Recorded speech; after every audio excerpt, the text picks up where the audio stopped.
JC here for retiredcheap.asia. Well, guess what?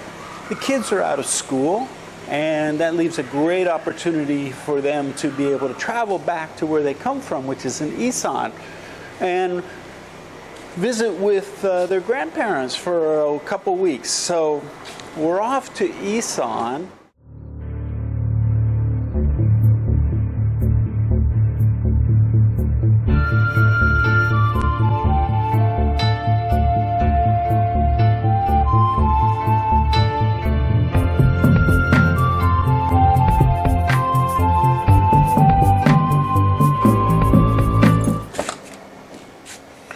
So we're headed off to Isaan in the Rippermobile. You want to come along with us?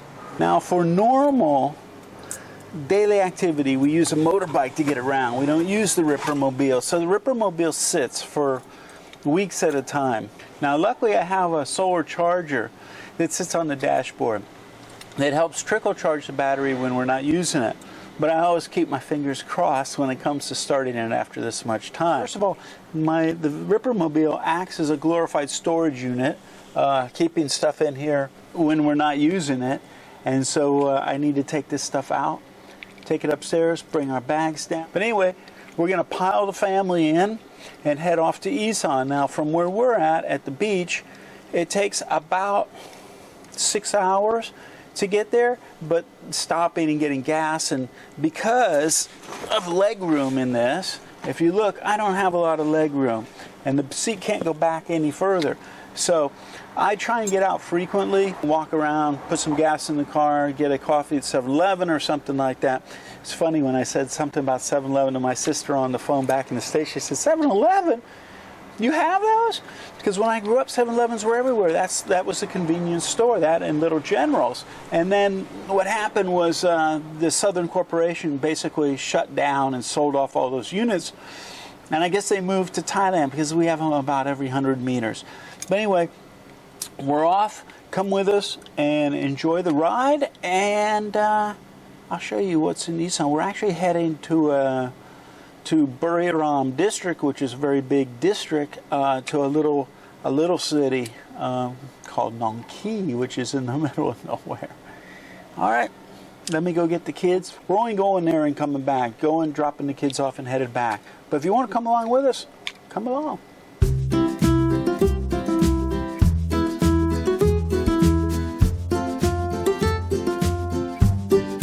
Okay, so we're on the road.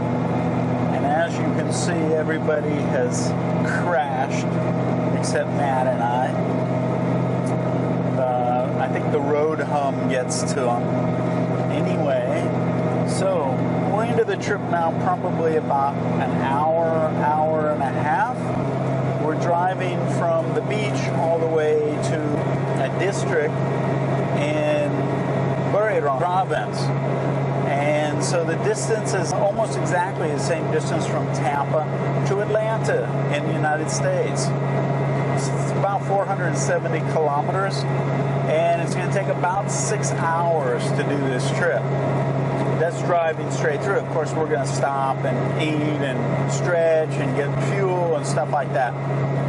But anyway, so we're on the road, headed to the northeast region of Thailand, which is called Isaan.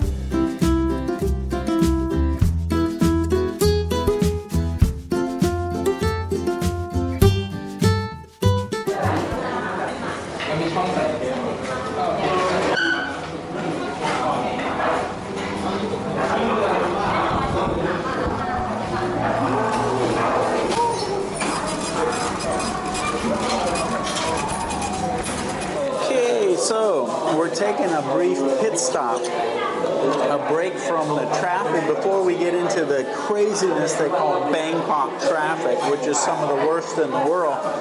We stopped to get a little something to eat at one of the kids' favorite places to eat, and that's too, called Chester's. Chester's is a fast food restaurant.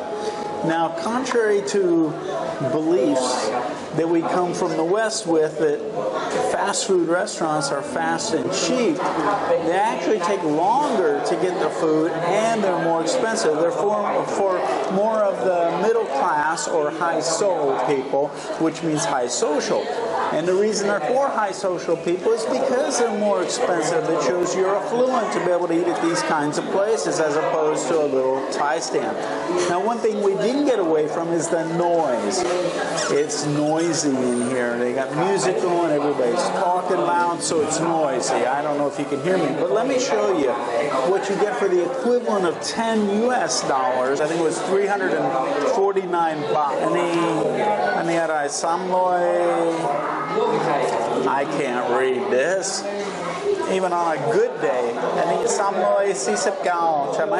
Again, French fries, 1 bottle of water, 2 fish nuggets, which are 8 nuggets, and 3 fish sandwiches. Is that a good deal or a bad deal? I'm not sure about back home because I don't order fast food back home. Taking a short break, then back on the road again.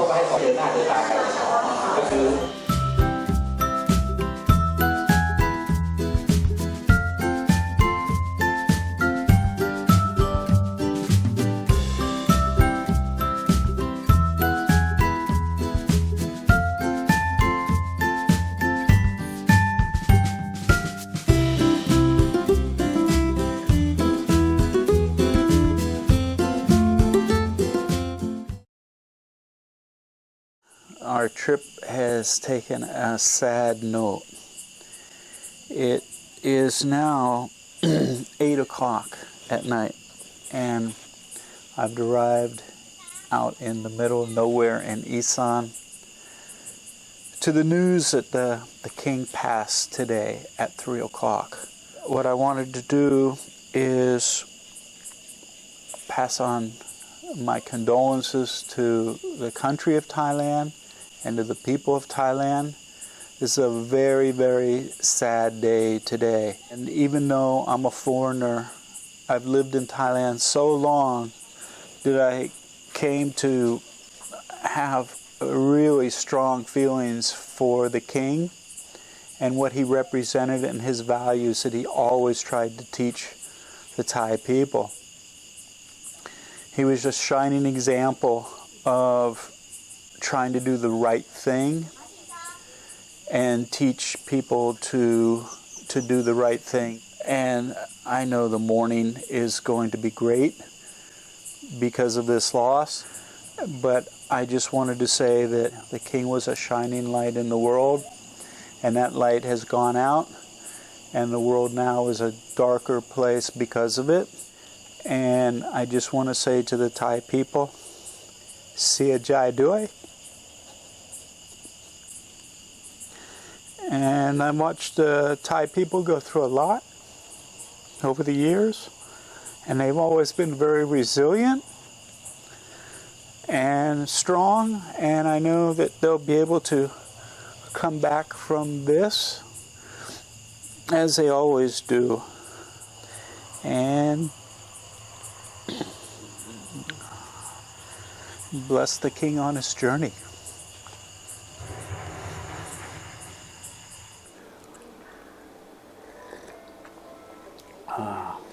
Well, it's the next morning now, so I could get the video up that I did to YouTube. I came and checked into a small hotel. We're not in the city, so we're sort of removed from the public reaction to all this. And what I mean by that is, if you look behind me on the TV, this is running on every channel.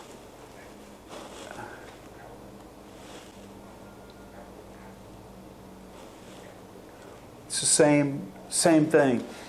There's no sensationalism about this.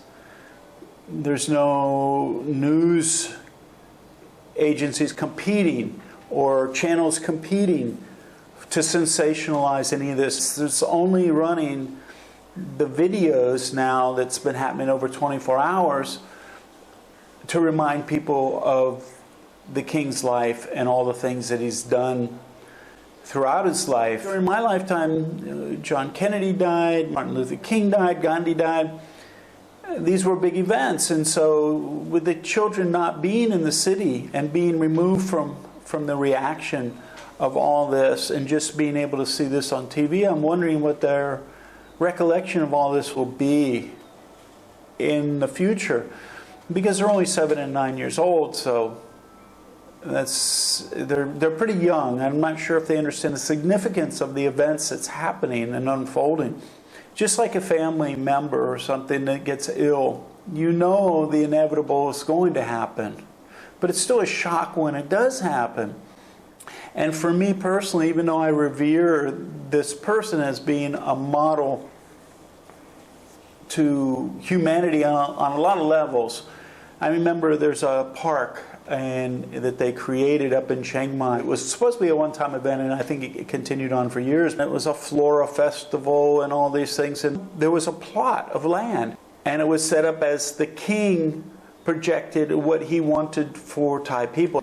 And what they had was a little house, a little rice field, a little pond that had fish, a vegetable garden, and he was saying if everything falls apart in the world, it wouldn't matter, because you'd be self-sustaining, you'd be able to live here, you'd have your shelter, your home, your food, and everything. And that to me really epitomized what he wanted for the Thai people. He always said, don't get caught up in the materialism.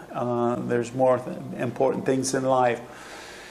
These are the things that resonated with me, that I thought, he's really trying to help the Thai people. Not to mention the multitudes of projects over the years that the royal family has initiated. But today we're going to leave and go back to the city. So I'm going to end this part of the blog now, and we'll probably end up going to the Wat today to pay our respects.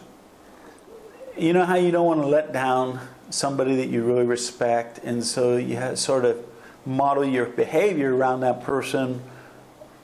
Well, all of Thailand has been like that, from the king all the way down to the family, and this is the thing about losing face and doing the right thing, as to not have somebody being disappointed in you. That is now being shaken in this country.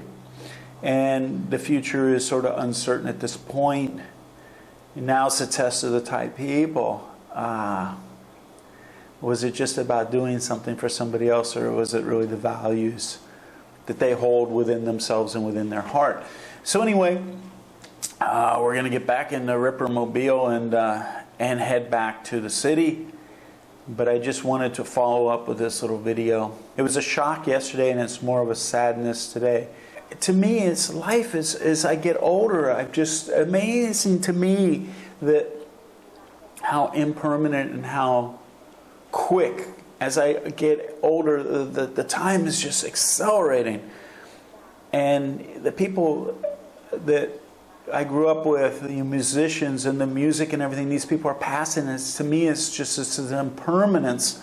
And here's this person made such an impact on a whole country and a generation or two generations of people.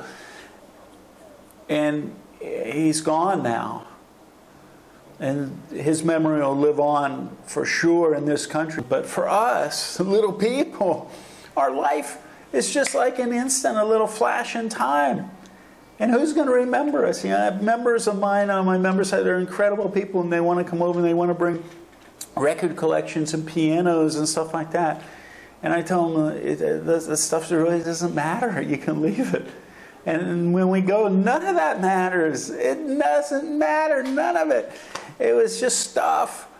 And so, you start to contemplate as you get older, what does matter? What is important? And all I can think of is it's the little moments that we make a difference in other people's lives, and that made a difference in our lives, that made our life better in some way, and made the lives of other people better in some way. The people that you love, let them know you care about them. Even your friends, let them know how much you care about having them and their friendship in your life. And don't take anything for granted. Just live every day like it's the last day of your life, because it might be. Some people are thinking about, we're going to wait 6 years to get my Social Security, or 5 years to get my Social Security, to get more money. And what good is the money going to be when we get older? What are you going to do with it? Again, it's the moments of free.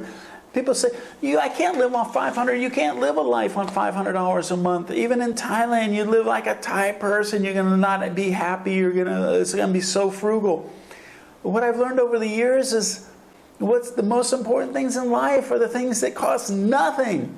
And so my life, I just had somebody on YouTube say, like, JC, your life doesn't reflect other people's life here. That other expats, they're going to the bar and they're doing this and they're doing that, and your life doesn't reflect a lot of that. And all I do is share my life, and my life is about these free moments.